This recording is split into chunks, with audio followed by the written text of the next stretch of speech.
रामकृष्ण हरी मंडळी, मी DN साबळे, स्वागत property. आज मी परत एक चांगला फ्लॅट दाखवतोय ज्यांना ठाणा स्टेशनपासून कमी अंतरावरती घर हवं आहे, बाल्कनी हवे आहे, ॲम्युनिटीज हवे आहेत आणि ठाणा स्टेशनपासून अंतरही जास्त नको असंच हा एक जो फ्लॅट आहे तो माझेवाडा गावामध्ये शिवशाही पॅराडाईज नावाचं भारत फर्टिलायझर कंपनीच्या जागेवरती तयार झालं कॉम्प्लेक्स आहे। कॉम्प्लेक्स साधारणतः 17 वर्ष जुना असणार आहे। फ्लॅटचा कार्पेट हा 680 कार्पेट असणार आहे। मेंटेनन्स साधारणतः 5000 रुपये मेंटेनन्स असणार आहे। तर त्यात मी फ्लॅट आपला हा 680 कार्पेट कसा आहे दाखवण्याचा छोटासा प्रयत्न करतो। फ्लॅट मी दाखवतोय, मी तुम्हाला परत हात जोडून विनंती करतो, जास्तीत जास्त लोकांनी फ्लॅट बघा, मला सबस्क्रायबर्स करा, माझं काम चांगलं होतं हे मला जाणू द्या प्लीज। तर हा जो फ्लॅट आहे ना, हा फ्लॅट बघा तुम्ही, जेव्हा ह्या आपण आपल्या बाल्कनीमध्ये, याच्यात फ्लॅटमध्ये खूप मोठी बाल्कनी आहे आणि ही बाल्कनी जर तुम्ही बघितली तर त्याला सिटिंगसुद्धा वरती बनवलेलं आहे आणि हे बाल्कनीचा मोठा स्पेस पण आहे। आणि विशेष म्हणजे ज्यावेळेला तुम्ही तुमच्या बाल्कनीमध्ये किंवा इथे जर बसलात तर तुम्हाला हे तुमचं क्लब हाऊस आणि स्विमिंग पूल तुमच्या बाल्कनीमधनं प्रॉपरली दिसतं। एक ते समोर एक बिल्डिंग येणार आहे, त्याच्यामुळे हा समोरचा जो व्ह्यू आहे जो तुम्हाला कापूरबावडी जंक्शन जे दिसतं तिथं, हे जे हाय स्ट्रीट मॉल म्हणा किंवा मग लेक सिटी मॉल आहे, हा तुमचा व्ह्यू होता। पण हा व्ह्यू ह्या बिल्डिंगमुळे तुमचा भविष्यात जाणार आहे, पण बाकी हे कॉम्प्लेक्सचा व्ह्यू तुमचा आतला असाच राहणार आहे। आणि मग जेव्हा हा फ्लॅट आपण येतो तर ज्यावेळेला हा फ्लॅट आपण बघू त्यावेळेला फ्लॅटचं डायरेक्शन जर बघितलं तर बाहेर जाताना ईस्ट आहे, आतमध्ये जाताना वेस्ट आहे। 4 फ्लॅट एका फ्लोअरवरती आहेत, 2 लिफ्ट असणार आहेत। ज्यावेळेला मी फ्लॅटच्या आतमध्ये एंट्री करणार त्यावेळेला वेस्ट असणार आहे, म्हणजे आतमध्ये येताना वेस्ट आहे, बाहेर जाताना ईस्ट आहे। आणि एल शेप लिव्हिंगचाच हा हॉल असणार आहे। तुम्ही हॉलची साईज बघा, हॉलच्या शेजारी तुमची प्रशस्त म्हणजे प्रॉपर बाल्कनी आहे, असं नाही की स्टँडिंग बाल्कनी वगैरे आहे। आणि मग तुम्हाला मी व्हिडिओच्या सुरुवातीला जे दाखवलं होतं स्विमिंग पूल क्लब हाऊस, हे तुम्हाला ह्या तुमच्या बाल्कनीमधनं दिसतं। आणि ज्यावेळेला बाल्कनीच्या आपण आतमध्ये येतो तुमचा हा हॉल आहे आणि हॉलच्या ह्या साईडला जर आपण आलो, हे आपलं हे जे डायनिंग आहे, ह्या डायनिंगच्याच ह्या साईडला जर आपण आलो तर यांनी मॉड्युलर किचन 2 साईडचं अशा पद्धतीनं बनवलेलं आहे।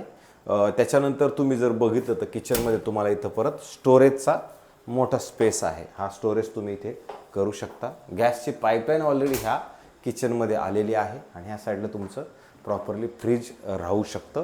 आणि मग जेव्हा आपण किचनमधनं बाहेर येऊ त्यावेळेला तुम्हाला इथे हे बाथरूम किंवा तुमचं जे काय वॉशरूम आहे तर ह्या पद्धतीचं आहे। जुना फ्लॅट आहे, फ्लॅटमध्ये तुम्हाला डागडुजी म्हणजे नॉर्मल आहे, खूप काय काम करायची गरज नाही आहे। पण त्याच्यानंतर ज्यावेळेला आपण ह्या साईडला येऊ त्यावेळेला तुम्हाला ह्या हात धुण्यासाठी परत एक वॉश बेसिन लावलेलं आहे ह्या साईडला।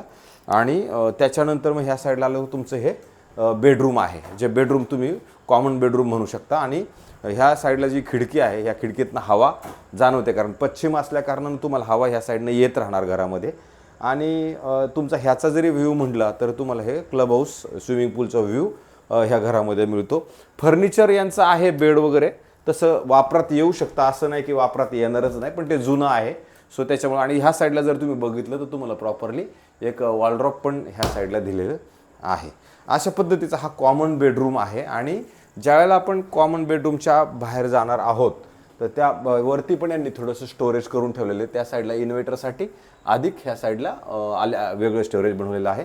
मग आता आपला शेवटचा आणि लास्ट बेडरूम असणार आहे। लास्ट बेडरूममध्ये जर बघितलं तर ह्या साईडला आलात तर तुम्हाला इमिडिएटली मोठं असं बाथरूम किंवा वॉशरूम ह्या पद्धतीनं बनवलेलं आहे आणि इमिडिएटली मग याचं बेडरूम आहे।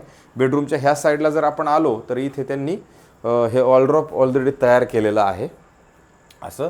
आणि ह्या साईडला परत एक खिडकी आहे, जी खिडकी क्रॉस व्हेंटिलेशनसाठी चांगली असू शकते, म्हणजे आहेच त्या पद्धतीनं आहे समोर। मग त्याच्यानंतर ह्या साईडला बघितलं हा बेडसाठी जागा बघा, इकडनं पण बरीचशी जागा आहे बेड लावल्यानंतर। परत ह्या साईडला जरी बघितलं तर इकडनं पण तुम्हाला जागा चांगली आहे। आणि मग इकडं परत हा बेडरूमला पण तुमचा जर व्ह्यू बघितला तर स्विमिंग पूल चिल्ड्रन्सचा किंवा मोठ्या माणसांचा जे स्विमिंग पूल आहे किंवा क्लब हाऊस आहे तर ह्या साईडला तुमचा तो व्ह्यू तुम्हाला मिळतो ह्या इकडनं। अशाच पद्धतीचा हा फ्लॅट आहे। हा जो फ्लॅट आहे हा मी तुम्हाला सांगितलं ते पण माझ्याकडे गावामध्येच आहे। इथे एक पलीकडे साईडला गेलं तर एक चर्च आहे, अधिक इकडे लोढा चंद्रशेखर लोढाची एक शाळा आहे। ह्या 2 शाळा तर एकदम हाकेच्या अंतरावरती आहे. ह्या साईडला गेलं तर CP गोयंका शाळा आहे. कापूरबोडशी जंक्शन जवळ आहे. माझेवाडा जंक्शन ही जवळ आहे. भविष्यात येणारं कापूरबोडे मेट्रो स्टेशन आहे, भविष्यात येणारं माझेवाडा जंक्शन, ह्या सगळ्या गोष्टींचं इथनं जवळच असणार. ओनरने जी किंमत 1,35,00,000 आपल्याला सांगितलेली आहे मालकांनी. आता त्यांनी सांगितले की बाबा ज्यावेळेला फ्लॅट एखाद्या लावलेला त्यावेळेला समोर बसून आपण त्यात थोडंफार काय जे निगोशिएशन असणार आहे तर ते निगोशिएशन याच्यामध्ये होईल. खूप असं मोठं निगोशिएशन होणार नाही, पण थोडंसं निगोशिएशन होईल. अशा पद्धतीचा हा फ्लॅट, याच्यामध्ये आपल्याला एक कवर्ड कार पार्किंग असणार आहे. अशाच पद्धतीचा हा फ्लॅट आहे. माझे व्हिडिओ मी बनवण्याचा चांगला फ्लॅट दाखवण्याचा पण प्रयत्न करतो आहे. तुमच्या सहकार्याची, तुमच्या आशीर्वादांची मला प्रचंड मोठी गरज आहे. सध्या मला गरज आहे. मला वाटतं तुम्ही माझी गरज नक्की पूर्ण करणार असं मला वाटतं. तुर्तास थांबतो. रामकृष्ण हरी.